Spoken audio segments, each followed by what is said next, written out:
Okay, I'm going to do a Zoom meeting because we had some issues in one of the worksheets.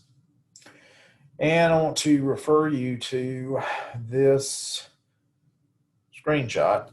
Now, I have a hill, and I happen to have a skier on a hill. But when we're talking about friction, for right now, the skier's not moving. So let's just consider it. The skier could be moving. The skier may not be moving. It may be a box on an incline. So just take the skier picture out of your mind and just look at the box and the vectors for the time being. Now, the skier or the box would have a weight vector, and the weight vector is always pointed toward the center of the earth. So when I incline the plane that it's on, I'm still in an incline, or my weight is still going toward the center of the earth.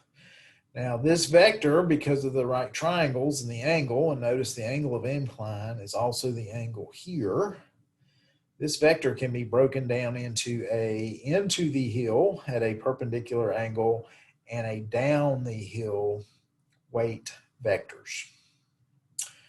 Okay, so if I take my weight and I cosine, I get the amount of force into the hill, and my normal force will be opposite that vector, but it's not fully the weight vector, it's a portion of the weight vector. And based on the angle of the hill, you get more or less. The other force that I have based on weight on an inclined plane is I have this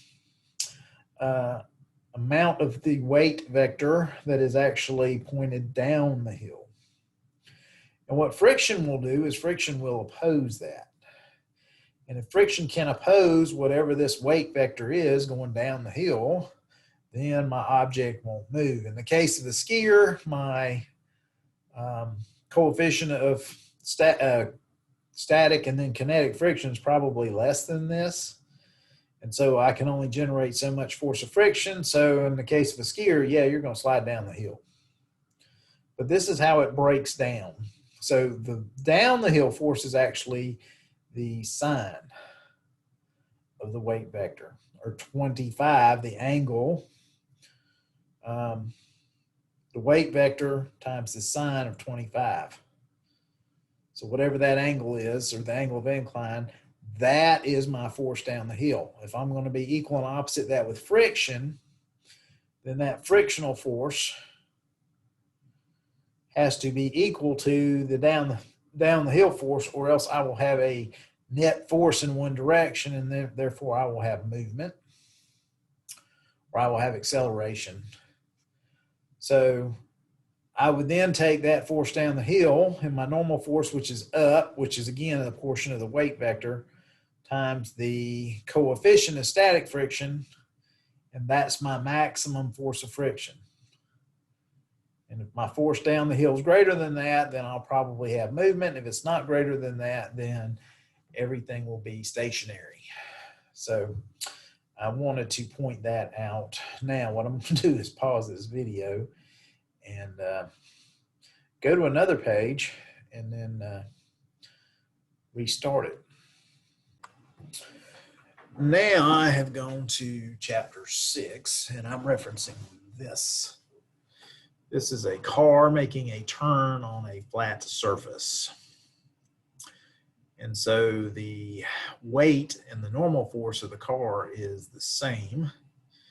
And in order for me to make a turn, I have to provide a force centripetal, which is has to be equal to the static friction, through static friction, or else I'm sliding, to make the turn. So if you're on a flat surface and you're turning, then you will get a frictional force from the tires into the turn. That's what allows you to turn on a flat surface. The weight and the normal force vector are the same. And so what turns the car is this centripetal acceleration, which is the static friction times the normal force. So if my coefficient of static friction is high enough, then I can curve up to whatever force I need to actually move. My weight and my normal force are the same. I will need a net force centripetal in order to turn, and that's caused by the tires on the road. Now we go to a bank curve.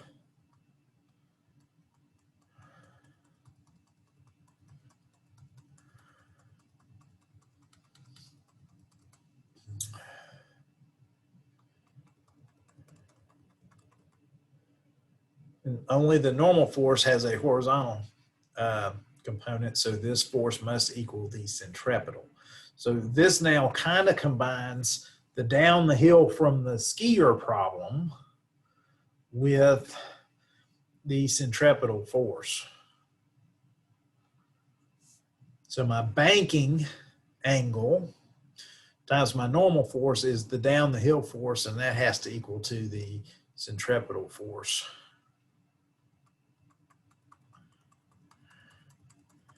And so what I wind up getting here is my ideally banked curve, and I have no friction.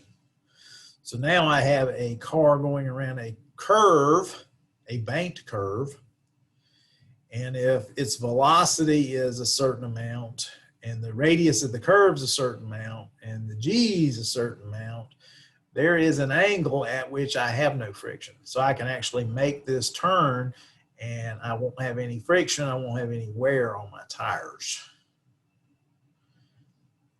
And I think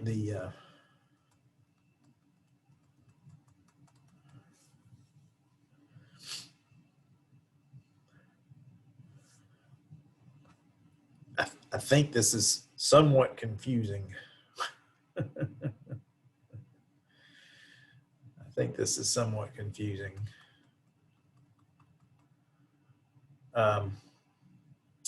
What you notice when they're doing the equation is the mass comes out. So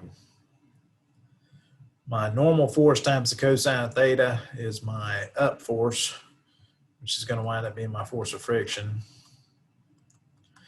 And my n sine of theta is my normal force times the sine of theta, which is my down the hill friction. And so n cosine of theta, so they're just taking these two equations and they're combining it. And I have mass on both sides, so it doesn't matter the object's mass.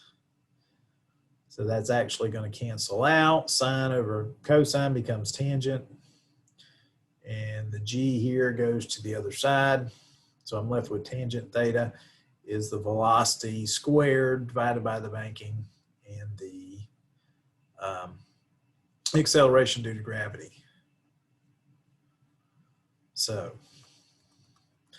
that one's a little different, and the bank curve is a good one to have. There's a sweet spot. Now, what happens in a bank curve if you go faster than the V required? Then you will typically have a force going up the hill, and in which case your tires will have to provide friction down the hill in order to make you turn. If you go slower than the ideal velocity, then your car will tend to want to go into the curve or slide down the curve, in which case friction is going to act up the hill in order to keep you in position. So on a bank curve, you got this sweet spot. Friction can actually work in either way, depending on whether your velocity is above or below this ideal velocity. So that is what they do on the interstates. They come up with the suggested safe speed. Well, that suggested safe speed is the proper V squared. So if you've got a load that may shift and you're getting off an exit ramp on the interstate and you see that yellow sign that says suggested safe speed, if you go that suggested safe speed, then your load should not shift. So that is a good thing to realize. And They're probably rounding it to the nearest zero, so it may not perfectly be 40 or 25 or whatever it may be, 26.7, and they just say, oh, 25 miles an hour. So, but it's based on the radius of the curve, gravity, and how fast to go around. There is an angle. So I wanted to point those out because that was the difficult part. If I go back up to the flat and I'm making a turn, I got to have centripetal acceleration to the center, and it's going to be all gravity. I mean, all friction based on the normal force and the weight. If I'm going to turn one way or the other on a flat surface, you use friction to make that turn. And then you move to a bank curve, and it's there's a sweet spot. Friction works in both directions, and that's kind of neat. That's one of the neat things about physics. Okay, I wanted to share that with you and go over the hill and the way the normal force breaks down. And I thank you for watching.